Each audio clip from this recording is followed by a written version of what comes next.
Bon, je vous propose de démarrer. Je ne suis pas complètement sûre que tout le monde soit là.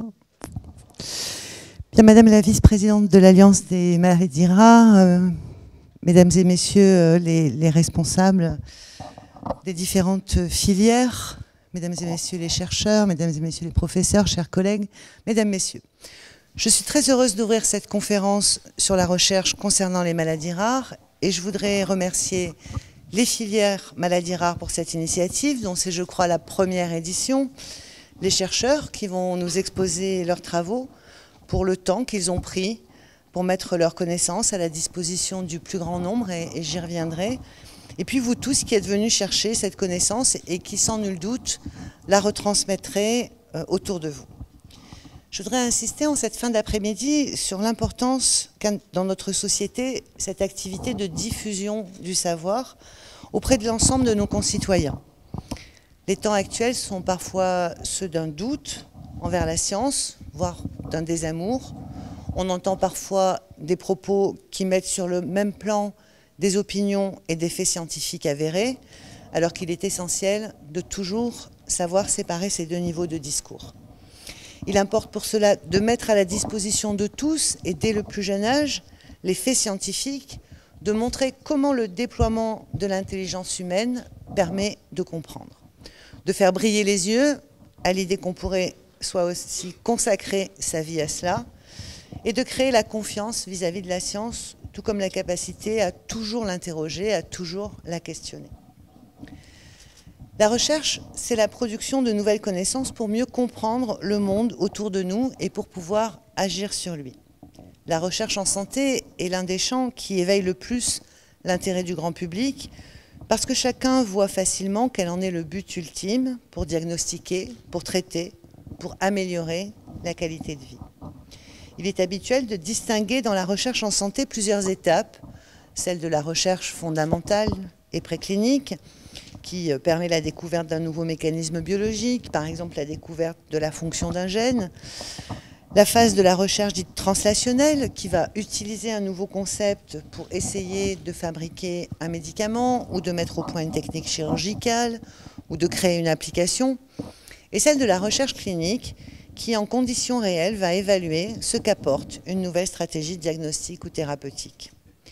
Et tout l'enjeu, toute la responsabilité des pouvoirs publics est pour moi de permettre l'organisation la plus efficace, la plus fluide possible de ces trois phases et d'autoriser les allers et retours entre elles.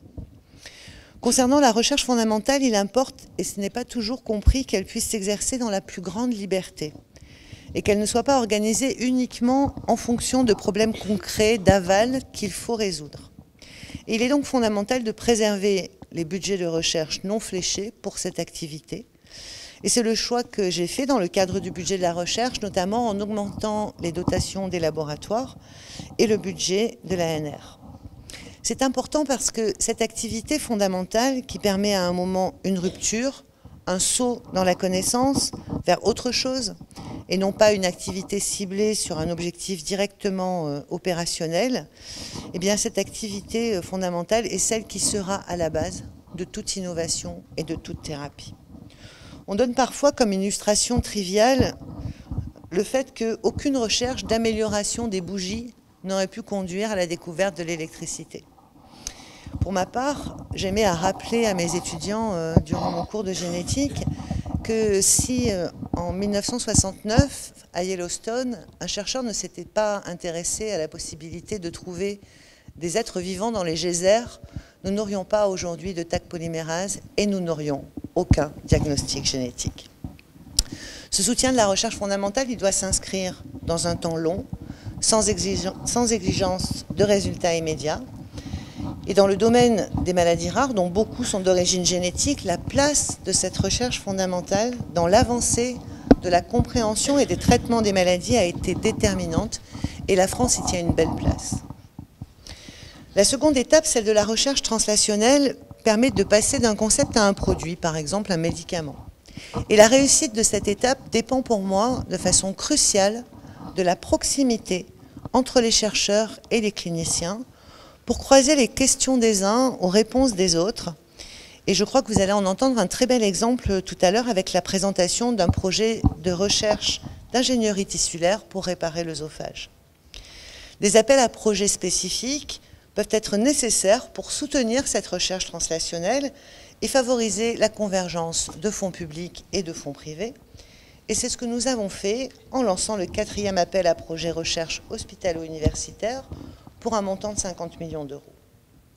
Alors on ne sait évidemment pas quels seront les nouveaux projets financés dans ce cadre, mais la communauté de recherche autour des maladies rares est forte et l'on peut signaler les 2 projets lauréats des précédents appels à projets, le projet Silico concernant les ciliopathies avec atteinte rénale et le projet Light for Death qui dans des champs très différents remplissent le même objectif, celui d'aborder une maladie sous de multiples aspects biologiques, technologiques, sociaux, et de produire des connaissances dont certaines sont rapidement transférables, par exemple pour le développement d'un kit de diagnostic ou d'autres qui peuvent avoir des applications plus générales pour des maladies fréquentes. La 3e étape, enfin, est celle de la recherche clinique qui peut notamment concerner l'évaluation clinique d'une nouvelle thérapeutique, mais parfois aussi l'évaluation dans une nouvelle indication d'un traitement déjà disponible ou l'obtention de données dites en vie réelle permettant de mieux mesurer les impacts sur la qualité de vie. Ces étapes que je viens de décrire concernent peu ou prou l'ensemble de la recherche en santé, mais elles ont aussi quelques caractéristiques particulières en ce qui concerne les maladies rares, que je voudrais maintenant évoquer brièvement avec vous. Du fait du caractère génétique d'un grand nombre de maladies rares, la recherche de traitement fait une place importante aux biotechnologies, aux thérapies géniques ou aux thérapies cellulaires, qui nécessitent une proximité peut-être encore plus importante entre recherche fondamentale et recherche translationnelle. Ceci impose que l'on puisse, de façon plus généralisée et plus facile qu'aujourd'hui, accueillir au cœur même de l'environnement hospitalo-universitaire des start-up, de jeunes entreprises, qui sont la condition d'innovation dans ce champ. Ces recherches font appel à un continuum de méthodes qui va des modèles cellulaires jusqu'à certains modèles animaux dont nos laboratoires doivent pouvoir disposer. Il faudra aussi que nous envisagions, dans le cadre de la réflexion collective sur la révision des lois de bioéthique, qui sera portée par la ministre des Solidarités et de la Santé à l'automne, les enjeux liés à ces biotechnologies, mais je ne doute pas que vous saurez vous emparer aussi de ces sujets. C'est une évidence de le rappeler, les maladies rares sont rares. Néanmoins, le nombre de personnes concernées est important, près de 3 millions, même si chaque maladie peut ne concerner que quelques dizaines à quelques milliers de personnes. Et les mécanismes moléculaires peuvent être spécifiques à certaines de ces maladies. Et c'est pourquoi la ministre des Solidarités et de la Santé et moi-même estimons indispensable que l'État continue d'investir dans la recherche sur ces maladies. Cette spécificité a 3 conséquences dont nous devons tenir compte dans l'organisation de la recherche et qui représenteront des axes importants du 3e plan maladies rares en cours de finalisation et d'articulation avec le plan national de santé publique. La première, c'est que l'organisation des données devient un enjeu déterminant. En effet, si l'on veut corriger les situations cliniques identiques, permettre aux cliniciens qui lisent dans une publication scientifique la découverte d'un nouveau gène responsable d'une anomalie, bien lui permettre de relier cette information à des patients qu'il suit, il faut pouvoir confronter les données de ces patients à la base la plus large possible. La communauté des maladies rares s'est très largement mobilisée sur ce sujet, à l'échelle nationale, avec la création de bases de données cliniques, ainsi qu'avec la création de cohortes qui ont été soutenues dans le cadre du plan d'investissement d'avenir. L'organisation des soins issus des précédents plans et qui a permis un maillage du territoire par des centres de compétences et de référence représente un atout majeur dans l'organisation correcte des données de santé pour les maladies rares. Cette mobilisation a permis à la France de tenir une place de premier rang en Europe sur cette thématique. Notre pays coordonne les RANET, IRAR, et prépare la proposition pour l'EJP sur cette thématique. Il nous faut poursuivre cet effort et le soutien financier des bases de données avec une attention particulière pour leur interopérabilité avec les bases européennes, et cela sera au cœur des préoccupations de mon ministère dans les années à venir. Cette structuration est particulièrement importante pour permettre de mieux résoudre les situations dites d'impasse diagnostique, qui sont ces situations où, après application de toutes les stratégies diagnostiques connues, on ne sait toujours pas étiqueter correctement la maladie. Et où il est particulièrement important, comme je l'évoquais tout à l'heure, qu'il soit possible de rechercher des patients similaires, en particulier, pour leur permettre de bénéficier rapidement d'une avancée diagnostique ou thérapeutique. La réduction de cette errance sera l'un des objectifs forts du troisième plan et nous devons continuer de travailler à l'ensemble des mesures qui permettront, sur le plan de l'organisation des soins et de l'organisation de la recherche, d'y répondre. La seconde tient à l'importance que prennent dans le diagnostic de ces maladies toutes les techniques biologiques omiques, et notamment la génomique. Il y a là un enjeu crucial à la fois de collecte des prélèvements, d'analyse et d'interprétation des données. C'est l'objectif du plan France Médecine Génomique que nous avons lancé conjointement, la ministre des Solidarités et de la Santé et moi-même, que de répondre à cet enjeu. 2 plateformes d'analyse génomique ont été financées pour des montants de près de 20 millions d'euros chacune, et elles ont notamment pour mission d'assurer, en lien avec le réseau national des maladies rares, une partie des analyses nécessaires pour le diagnostic de ces pathologies. Ces plateformes sont incluses dans un dispositif national qui mutualise des fonctions d'expertise et permettra à la France de tenir un rôle de leader européen. La troisième, que je sais essentielle pour les patients, tient aux particularités du développement de traitements lorsqu'ils peuvent ne concerner que des petites populations.